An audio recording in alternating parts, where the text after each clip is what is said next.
Hey, Mike, thanks for your time. Rob Finney mentioned that right before the Purdue game, the coaches put photos on your guys' chairs of the tweet they sent with the Purdue logo in the middle of Assembly Hall court. I'm just wondering, what did you guys think when you saw that? What was the players' reaction to seeing those photos? It just kind of made us a little bit more hungry. We already hungry because all week everybody been talking about how long it's been since we beat them. So, I mean, we was already fired up, but it just added a little bit more to it. Thanks. Dustin. Hey, Mike. I mean, obviously, just going into this game, you hadn't played a ton of minutes. You had to know that you were going to play more. With Trace obviously having worked back from his injury, with Zach and with Edie and Williams on there. I'm just, what did it take for you to just get locked in on this one, basically? And what did you think you did well? What do you think you were able to do in this game that maybe you haven't done in previous opportunities? I mean, it wasn't nothing that I had to lock in for. I'm always ready to play, and I got the opportunity last game, so that's really what it was. And on top of that, what I think I did well, I just think I defended and made it things tough for their bigs. I know that they are good. Both of them, Zach and Travion are both good. And, we watched a lot of film on them. So I just wanted to make everything tough because I know that they're the horses on the team along with Ivy. But, I mean, I know everything really started with them. So we wanted to, kind of hold them off and lock them down. Keegan. Hey, Mike. Xavier mentioned post-game that you guys had a conversation before the game. And he said, look, this is going to be your night. What did it mean for him to say that to you? And then did you guys have a conversation post-game, and what was that like?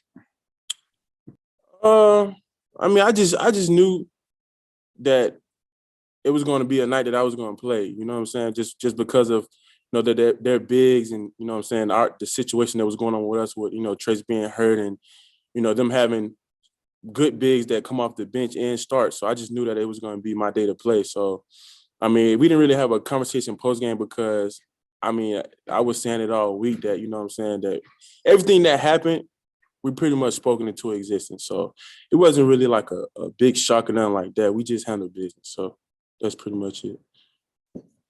Matthew. Hey, Mike, hope you're doing well. Just to sort of go off of that, is there anything that your other teammates besides Xavier and Woodson said to you that stuck out to you before the game and during it? Nothing really before the game. Just, a lot of encouragement for everyone, to be honest. We all encouraged each other, and we just all made sure that we was ready to play. That's pretty much it. Tyler. Hey, Michael, I hope you're doing well. You had mentioned that you're pretty much stay locked in all the time. What goes into being locked in? I guess kind of on the mental side of it. Is there anything preparation wise that you always do to make sure that you're locked in, or anything that always kind of just keeps you level headed, even if coming to the Purdue game you hadn't played a lot of minutes? It's just like a mental game. You just gotta just talk to yourself and just tell yourself that you got to be ready for any opportunity that may happen, because you never know what can happen. Someone can get injured, someone can get in foul trouble. You never know. So you just got to be a mental game with yourself and try to make sure you're ready at all times. Kevin Brockway. Mike, you got another 7-footer coming to town on Sunday, Hunter Dickinson, who's a pretty good player. How much are you looking for that matchup? And how do you think where you are also physically? There was a lot of talk early in the season because of your injury. You didn't feel like you were maybe in the greatest shape to start the season. You feel like you're kind of where you want to be, or how do you feel like you are in that aspect? Your first question, I mean, I'm always excited for any matchup or any big that's pretty good. I'm still not where I want to be. I'm doing all I can to get there, but I'm just grinding. You know what I'm saying, and just trying to help the team any way I can right now. Yeah. Alex. Hi, Michael. Thanks for the time. I'm curious, you see a lot of times in sports, team comes off a big emotional win and have a letdown the next game. Have you guys talked about kind of the importance of locking back in with the game tomorrow, and what I guess has the coaching staff kind of done to kind of get you guys to appreciate the win the other night, but also realize that you've got business to take care of tomorrow? As players, we've been talking about it a lot because I feel like we obviously done it before. You know, being Ohio State, losing to Iowa, stuff like that. So we don't want to make that a continuous thing. Getting a big win and then losing. We just don't want to do that. So we trying to just stack games on top of each other and stay consistent. We don't want to be inconsistent. So that's what we're trying to harp on right now. Tom Brew. Michael, just to add a little levity to the day when you guys were watching film of the Purdue game, when that shot of Races that went in the wrong basket, did Race get ribbed a little bit for that? Nah, you know, if you playing hard, it's not too much anyone's going to say because you playing hard, you giving your effort. You know, stuff like that happens every blue moon. So we weren't really too concerned about that. Nah. Jeff Rabjohns. Hey, man, outside of things that were talked about, as far as specific play against Purdue, what were things that you were able to do that made you so effective? It seemed like battling them for real estate impacted where they were able to catch the ball sometimes. But I want to get your thoughts as far as the actual play on the floor. What were the things that actually made you effective against Edey and Williams? Honestly, it just was making them catch the ball to where it wouldn't be like easy. We wanted to like make them catch the ball far away from the basket because we didn't feel like they were good enough or comfortable enough to make plays when they're far away. So that's what we wanted to do. We wanted to push them out. And on offense, we wanted to put them in a lot of ball screens because we wanted to make them guard. And I just feel like we executed that game plan offensively and defensively. Thanks, man.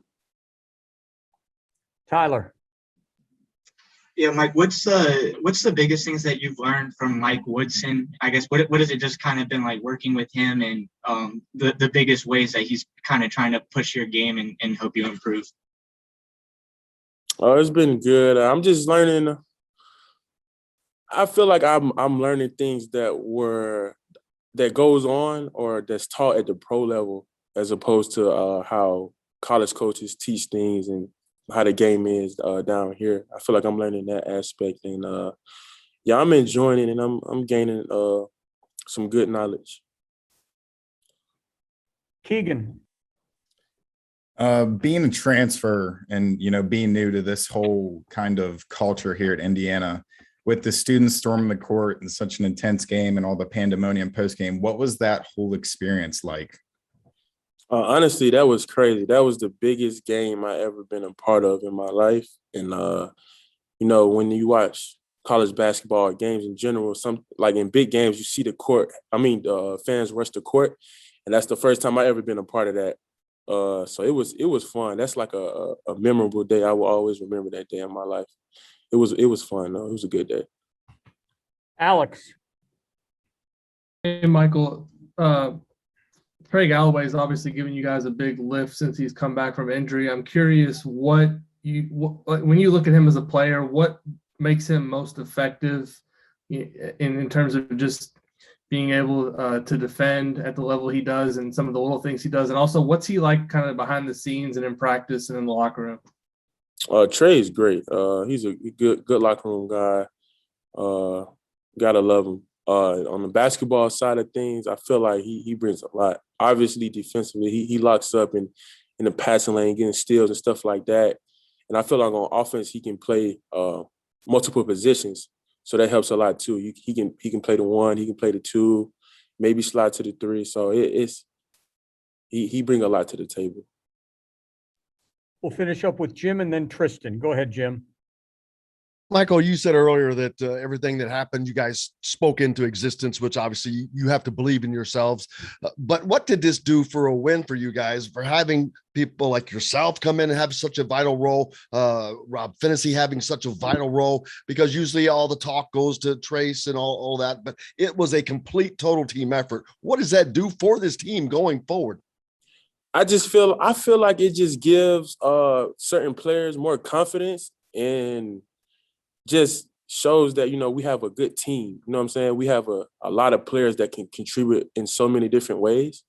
So I feel like that's just what it does. It brings confidence, and I just feel like it was a big win for the fans. Like we said, it was a lot of talk about, you know, how long it's been since we beat them. So I just feel like it was a good moment for the players, confident wise, and just a great moment for the fans and the community around here. Last question, Tristan. Yeah, hey Mike, how you doing? I'm just curious, like playing, I guess on the second unit behind Trace Jackson Davis. I guess how responsible do you feel for like, I guess making him work in practice and keeping him sharp, and then also like how does playing under him keep you sharp as well? I feel like it's good. Like I said in I think a previous interview, that's something I look forward to. But I feel like, you know what I'm saying, us guarding each other has made both of us better. But I feel like I, you know, made him better because obviously in practice he didn't have a big body to bang against, and I feel like, you know, I pretty much helped him get more comfortable with doing that this year. And obviously he's been having a big year, so I would say it's been pretty good for both of us.